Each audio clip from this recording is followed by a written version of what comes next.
Welcome to Dawah for beginners. Now, what we're going to actually cover in this video is how to give Dawah on a very elementary level.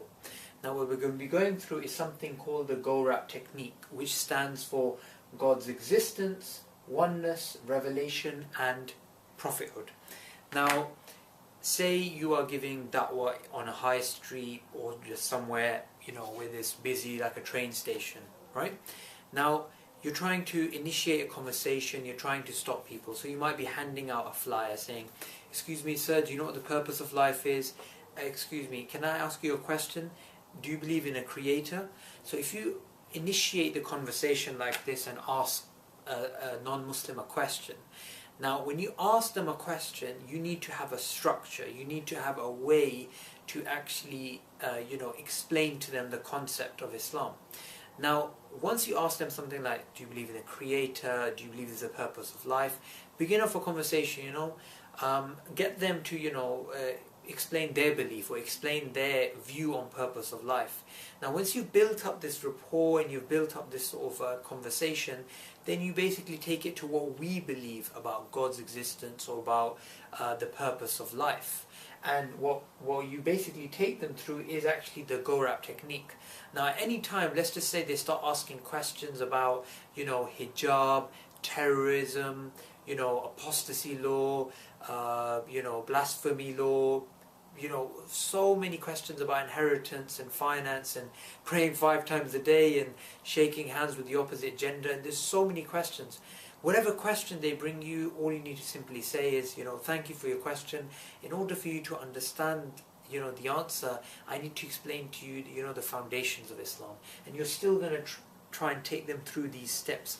Now, once you've initiated the conversation and it's going, then from there you take it to a common sense agreement in which you say, "Look, for us to talk about God's existence or purpose of life or any of these things, we need to agree that we're going to use our common sense. We're not going to use blind faith or just follow what family follows, what culture says, what we feel like, but to use common sense. Do you agree with that?" And you can give them a simple example. If you're going to cross the road, are you going to cross the road blindfolded, just go across the road?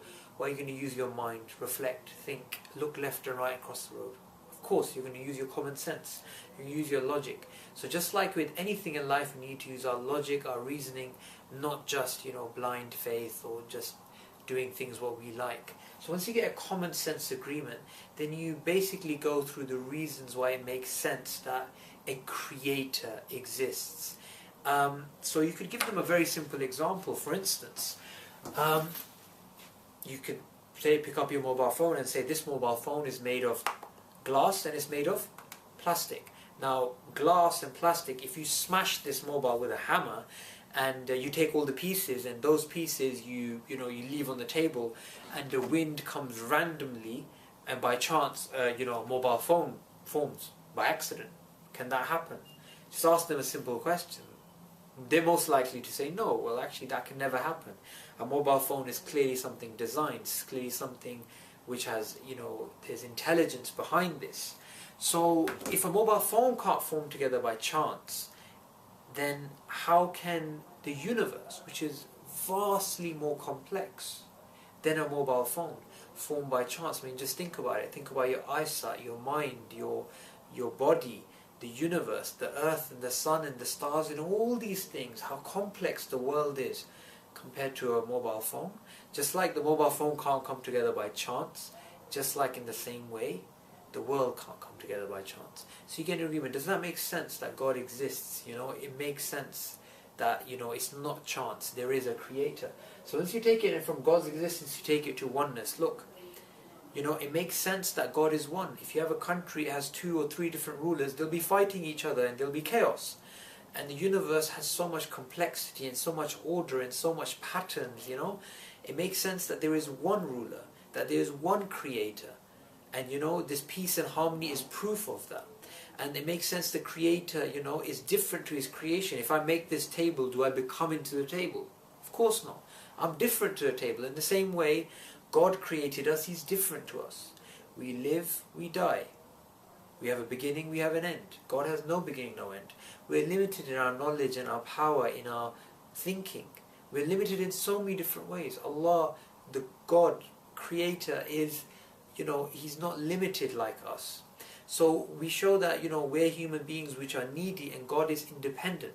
So oneness, what you're showing them is, it makes sense that the Creator, Allah, is one and He's different to His creation.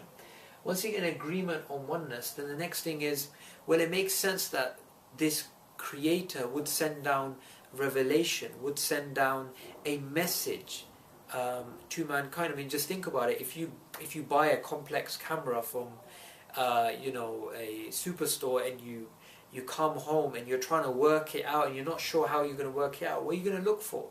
You're going to look for a manual, right? You're going to look for, okay, how do I work this thing?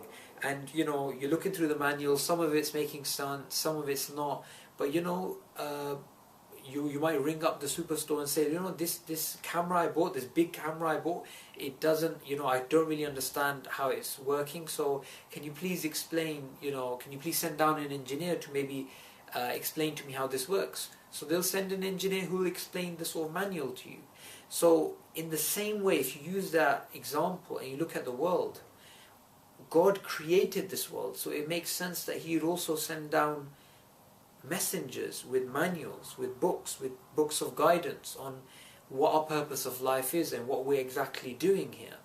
So it makes sense that God would send revelation. He would send a message. He would communicate to mankind via messengers and a manual. But somebody could say, well, why Islam? Why not Christianity or Buddhism or Hinduism or Shintoism or all the other isms in the world? Why Islam? And what we would explain next is that it makes sense that when God sends a revelation, when He sends messengers, when He sends a manual, He would send some form that a human being can identify that this is true, some sort of ID, some sort of proof, some sort of miracle, I guess.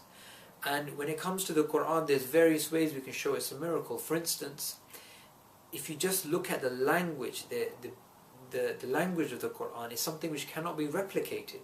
It has a unique structure in the way that it's formed. And also there's many things in the Quran which we didn't know 1400 years ago, which we now know in this time and age. So how is this information in the Quran 1400 years ago, for instance, about every living thing being made of water, and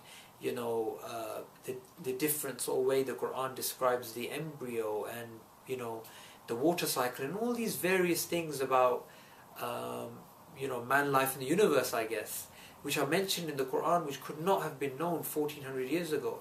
And another thing, other than the linguistic miracle of the Quran and the scientific facts in the Quran, is just the Quran's message itself. How comprehensive it is, and how it has pure monotheism. It has the pure concept that there is only one God who is completely different to His creation, who's the only one worthy of worship. We don't go through Jesus, we don't go through any prophet, we don't go through graves, we don't believe in lucky charms, we don't believe in any of this. We just believe in the one Creator and we worship Him alone. Now these three things together make a powerful case for why the Quran is a miracle, and it's a book from the Creator.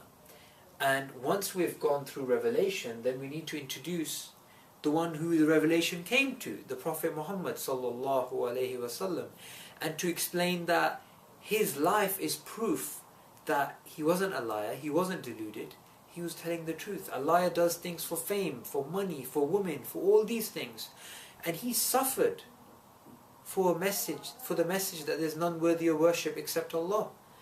And so it doesn't make sense to call him a liar because he didn't benefit from the message. It doesn't make sense to say he was deluded or he was mad because the teachings that he came with weren't the teachings of a madman. They were something which led to the greatest civilization known to man. So it doesn't make sense that he was a liar or he was deluded. So it makes sense that he is telling the truth. So now we've gone through all these steps: God's existence, oneness, revelation, and prophethood. And at each step you ask the person, do you agree? And if they agree, then you move on to the next step. Now once you've got to this level, then you simply explain to them, look, your original question you asked, why we have the hijab, or why we have the beard, or why we have any of these things, or what the purpose of life is. These are all things which the Quran tells us. The Quran tells us to wear the hijab, to follow the laws of God, and that our purpose in life is to worship the Creator, and that's our purpose of life. So the Quran gives the answer to all these questions. So if you agree with everything that I've said so far, then you simply ask them, look, why don't you enter the brotherhood of Islam? This brother and sisterhood of Islam. Why don't you become Muslim? A Muslim, he prays 5 times a day, he gives charity, he does pilgrimage to Makkah if he can afford to, he fasts, and he testifies there's none worthy of worship except the Creator, and the Prophet Muhammad, peace be upon him, is his Prophet, and after we die we have heaven, and for those who reject the message they have eternal hellfire. And this is a very serious thing to bring in the, death, and how trivial this life is. And when it comes to this point, you've explained Islam to them, they might have some questions which you can try and answer. And just really say to them, look, Islam might seem difficult, but when you go to the gym, you don't pick up the heaviest weight, you go and pick up light weights, you work out, you over time build, and it's the same thing with Islam. So this, in a nutshell, is how to give street dawah to pretty much anyone. Now, we know from a narration of the Prophet ﷺ that Islam will enter every house. And we don't say inshallah on this because we know this is going to happen. And there's no doubt about this. So why don't you play your role in fulfilling this vision by giving da'wah today and inviting humanity to Islam. Jazakallah khair.